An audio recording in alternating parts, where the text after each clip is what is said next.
আসসালামু আলাইকুম everyone, I hope সবাই অনেক ভালো আছেন। আজকে আবারও নিয়ে আসলাম দারুণ মজার শাক ভাজি রেসিপি, তাও আবার আমার টবে লাগানো নিজ হাতে বোনা এই ডাঁটা শাক। তো কচি কচি ডাঁটা শাক এবং সঙ্গে ছিল কিছু বথুয়া শাক, তাও আবার নিজে নিজে হয়েছে। দারুণ মজার, এত কচি কচি বথুয়া শাকগুলো খুবই সুন্দর ছিল।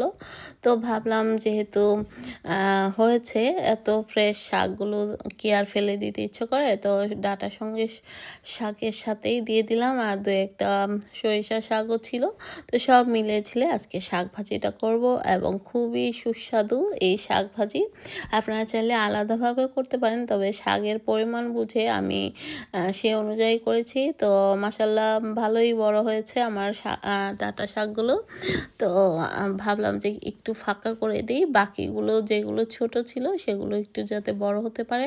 তো আজকে একটু ফাঁকা ফাঁকা করে দিচ্ছি, যেগুলো একটু তাড়াতাড়ি বড় হয়েছে সেগুলোকে উঠিয়ে নিচ্ছি। তো এখন কচি অবস্থায় আছে, তো কচি অবস্থায় খেলে এক মজা, আর বড় হলে ডাঁটা সহ খাওয়া যাবে। তো দুভাবেই খাওয়া যায়। তো এই তো আমি টব থেকে একটা টবেই লাগিয়েছি, তো আমাদের দুজনের জন্য যথেষ্ট।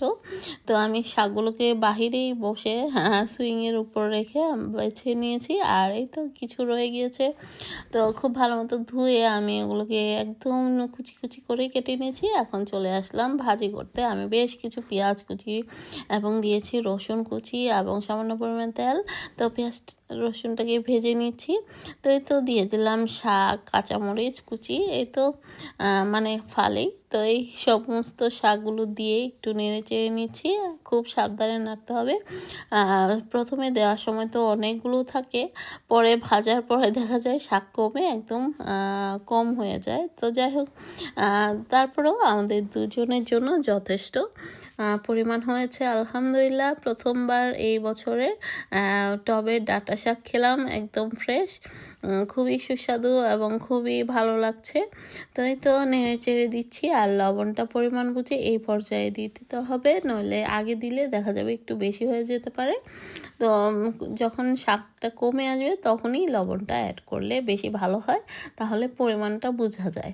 তো এই তো আপনারা চাইলে এখানে শুকনো মরিচও অ্যাড করতে পারেন, বা খাওয়ার সময় গরম ভাতের প্লেটে একটা শুকনো মরিচ ভাজা নিয়ে নেবেন, ওটাও কিন্তু খুবই সুস্বাদু হয়।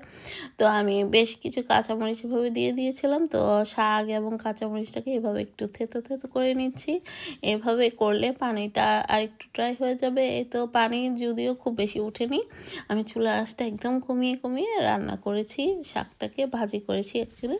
তো যাই হোক, দেখতেই পাচ্ছেন, আর খেতেও দারুণ হয়েছে মাশাল্লাহ।